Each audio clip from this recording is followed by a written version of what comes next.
she is out there. She's a cover girl now for Harper's Bazaar. Do we have the video of her and her stomach turning? Yeah, we have the behind the scenes video. Photo shoot for Harper's. Here, watch a little bit of this if you can. Slot 11. Eyes, the hand on her chin, the slow head turn. Oh, on the couch, on the settee, with the silk dress, staring into the camera like an ingenue, like an innocent. The hands back, things she's seen a million times before. She's not a model. It's one thing to chase the spotlight, but it's another to drown in it. Meghan Markle's latest Harper's Bazaar profile isn't just tone deaf. It's a mirror reflecting the slow collapse of a brand built on self-worship. But first, subscribe and turn on notifications, because what you're about to hear will unravel why this glossy photo shoot may have just exposed the final cracks in Meghan's carefully constructed public image. The truth isn't pretty, and it's not about fashion. It's about delusion. All right, I've had enough. Clapping for herself. That last part was on brand. And She's the only she one sat for an interview for all of this with somebody named Caitlin Greenidge, who, as far as I can tell, is an absolute idiot. She was so dumb, it was so bad that I had to ask my team, who is this person? Now I find out, okay, for listening audience, she's a black woman. She's features director at Harper's Bazaar. She was formerly the Hodder Fellow at Princeton University Center for the Arts, contributing writer at the New York Times.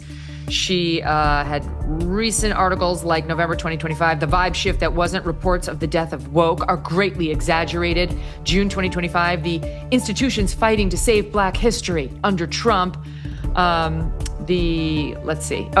April 2025, Tina Knowles, Beyonce's mother, wrote the mother of all memoirs. November 2024, this is how you #win with Black women.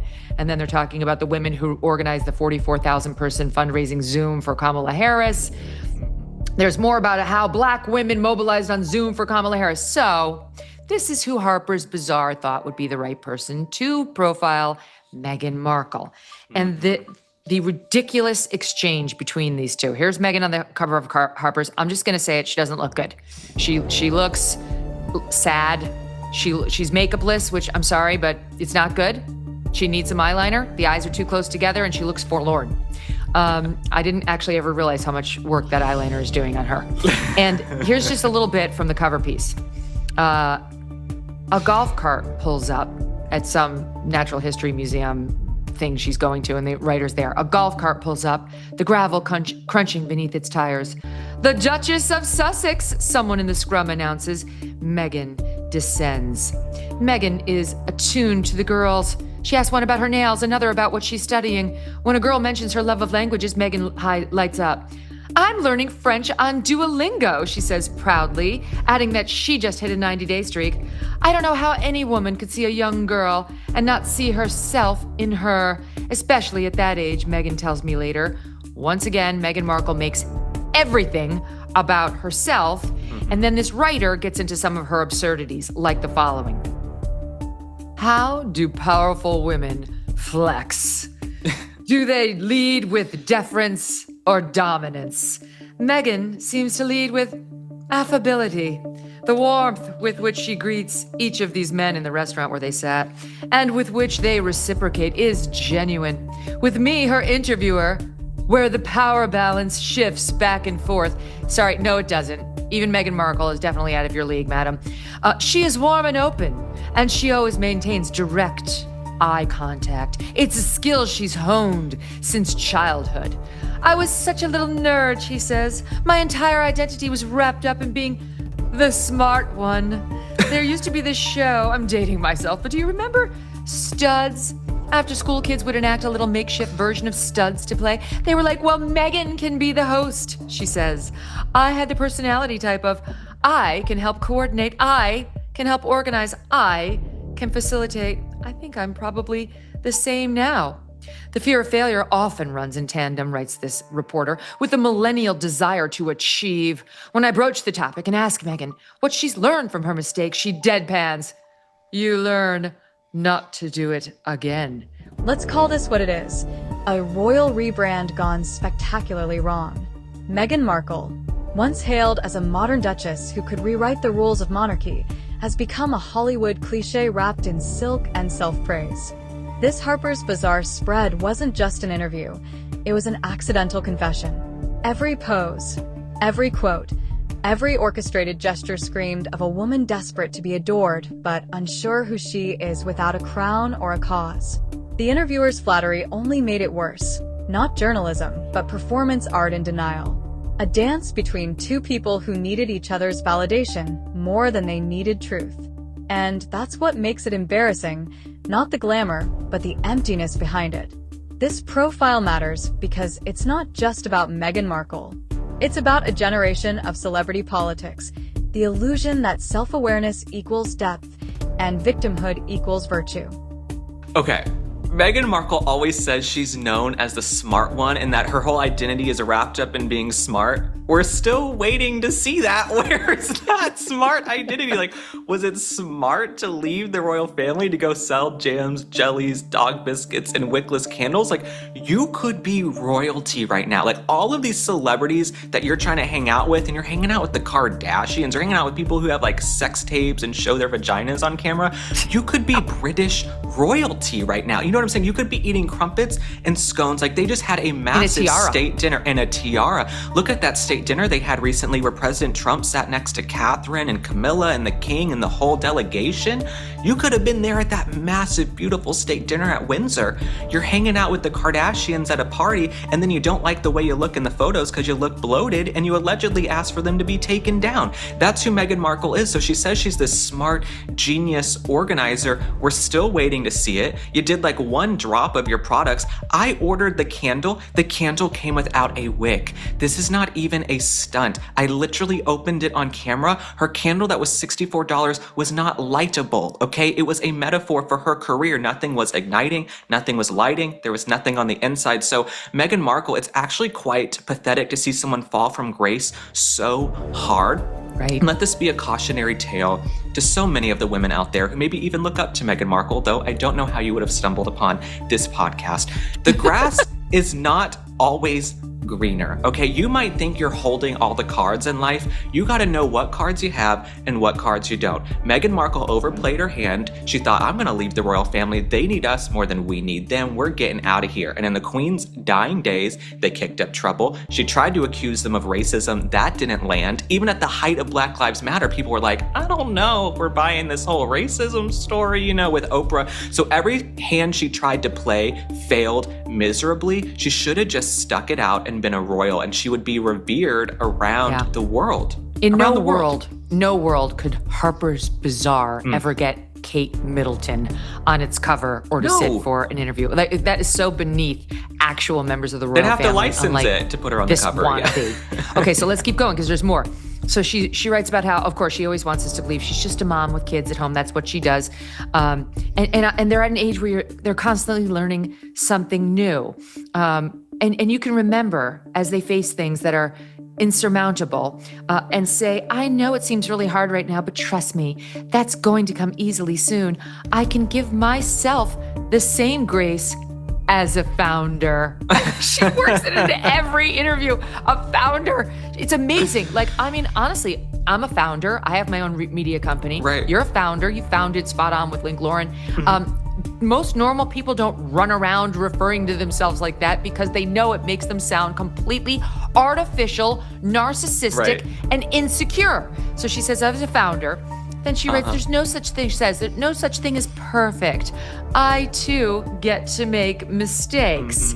Okay, she goes on and says, this is the writer for Harper's Bazaar. When I ask Meghan what she hopes her kids see when they see her working, she tells me, now most of us would say, hopefully they learn the value of hard work, right? I think that would be the first thing that would come to mind. They learn the value. No, this is her. I hope they see the value of being brave. It was like so self-aggrandizing. And then adds, they saw it when the jam was just a pot on the stove bubbling. Meghan's team likely thought this piece would be a soft reset, a return to elegance after years of scandal fatigue. But instead, it amplified everything the public has grown weary of: the performative humility, the curated vulnerability, the recycled lines about bravery and empowerment that ring hollow when paired with multi-million-dollar deals. What's fascinating and tragic is that the more Meghan tries to control the narrative, the more it slips through her fingers. This wasn't a PR win. It was a case study in what happens when the brand consumes the person. So, where does she go from here? Can Meghan Markle ever reclaim credibility when every attempt at reinvention feels like another episode in an unending saga of self-absorption?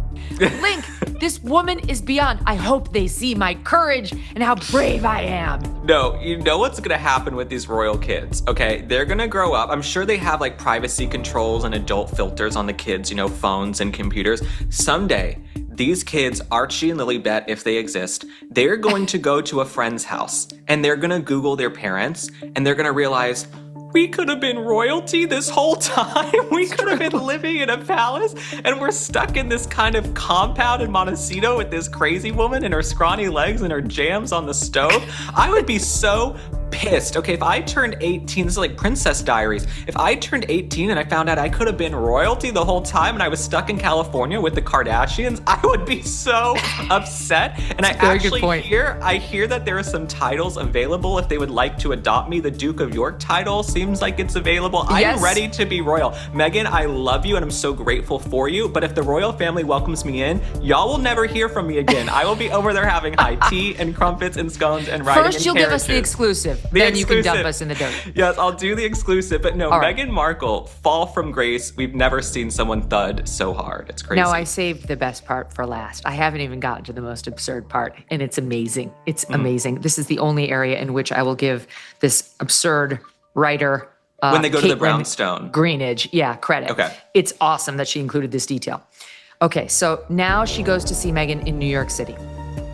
We're in a grand brownstone on the Upper East Side that belongs to one of Meghan's friends. So, of course, Meghan, when she comes to New York, she can't just get a room at the Plaza or the Ritz. Like the Hyatt. She's got to stay in a friend's brownstone because, you see, Link, she's too famous. She's too famous to walk through a lobby. Unlike every other actual celebrity in the world who stay in hotels just fine, including Taylor Swift, with no problem in very many cities, much less a place like New York, which is very used to A-listers, which she is not. Okay, the writer writes as follows, quote, "When I enter this brownstone, the house manager announces, 'Meghan, Duchess of Sussex,' even though we appear to be the only other two people in the house."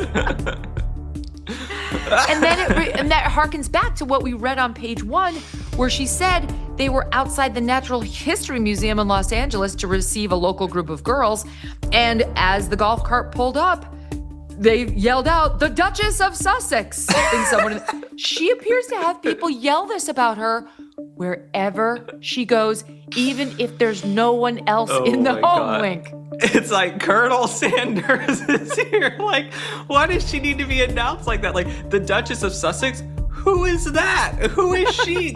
We don't have titles here. Like, when she walks into Soho House, is she like the Duchess of Soho House? We don't do titles here in the United States. But I don't think she was alone in the brownstone. I think all of her other personalities were in the house with her. So maybe they have to announce, Meghan, the Duchess of Sussex, is here. But I've never seen someone dine out so hard on their title. I mean, she is dining out. And like, I have friends, they get divorced and they hang on to the last name because maybe the last name was better than the one they had, or they were married to a prominent guy, so they cling to that last name in society. And it's like, Meghan is clinging hard to this Duchess title. She was in the royal family for 18 months. I have stuff in my freezer that's been there 18 years. You know what I'm saying? So she's like, I was in the royal family 18 months and she's calling herself the Duchess of Sussex. She spent 5 hours in Sussex. Okay, that's it. And they hate the royal family. They hate everything it stands for. Why is she running around using that title if all she wanted was, by the way, her privacy? It's weird to see you on the cover of Harper's Bazaar giving your, "We want privacy." What happens when the public finally stops caring? When the outrage, the fascination, even the mockery fade away? Will she reinvent herself again, a lifestyle guru? A political activist? Or will she retreat completely, blaming the toxic media that once adored her? And what about Prince Harry? Does he stay in the passenger seat of this publicity machine, or does he finally reach for the wheel? Because here's the haunting truth. Every empire of image eventually collapses under the weight of its own performance. What we're witnessing isn't just the fall of a duchess, it's the exhaustion of a narrative. The fairy tale is over, and all that's left is the echo of applause she keeps giving herself. But you hate the royal family. You think they're a bunch of racists. You think they bullied your husband. Your husband suggested they wanted him to die in his last interview with the BBC, and yet you still want to use their title. It doesn't really track. All right, keeping on here. The absurd writer talks about how when women are in the public eye and they're multi-dimensional, Link, you may not know this. This is the writer. They tend to get a lot of flack. Right. The press doesn't allow women to be multi-dimensional. This is so bizarre. Like, this is how you get a job at this magazine. Why do you think that is? Megyn asks me. Here, I launch into a tangent about our culture's deep and historical distrust of women's voices in public. You know what I mean? I finally say. Megyn deadpans with, well, yeah. Okay. She's been so difficult for her to get her voice out there, Link, and her $50 million Netflix deal and her Spotify deal and all the other things she's done. Okay. Then she writes, this is great too. Not about Harry, but about H, as she calls him exclusively. She puts her hand on her heart when she talks about her husband. He loves me so boldly, fully, and he also has a different perspective because he sees media that I wouldn't. No one in the world loves me more than him. So I know he's always going to make sure that he has my back. This nonsense, he loves me so boldly, so fully. Okay, cut to the tape of him in her fake World Series celebration, Link, and him staring at Kris Jenner's boobs. I'm starting to feel like he may not love you so boldly and so fully, sister. Yeah, no, I think his soul is leaving his body. I mean, he just looks like a shell of a man. Like, you know, that man who's just emasculated and beaten down, and they've kind of thrown in the towel and they're slouched in the big lazy boy chair. Like, that is Prince Harry to me. Okay, he's just acquiesced, and he's in a prison of his own making, right? He is culpable. We always want to blame Meghan Markle, and of course I blame her too. But Prince Harry, you're a grown-ass man, right? You're in charge of your choices. You allowed her to come in and take a wrecking ball to relationships with your family, to everything going on in the UK. You allowed her to drag you to the US. You didn't live in Hollywood. She wanted to go to Hollywood. So you have her in the driver's seat. You either need to man up and be an alpha and take your life back, or you're going to keep receding like that hairline. Megyn wanted to be seen as brave, authentic, relatable. Instead, she's become the embodiment of what happens when authenticity is monetized, when self-expression turns into self-promotion and vulnerability becomes a marketing plan. So, what do you think? Is Meghan Markle the victim of a cruel press that refuses to let her evolve, or the architect of her own downfall? One thing's certain. This Harper's Bazaar cover will be remembered not for its beauty, but for its irony. Because when the cameras fade and the magazines move on, will there be anything or anyone left behind the brand? Don't forget to subscribe, because the next revelation about Meghan's unraveling public image may just change how you see the entire royal exit story forever.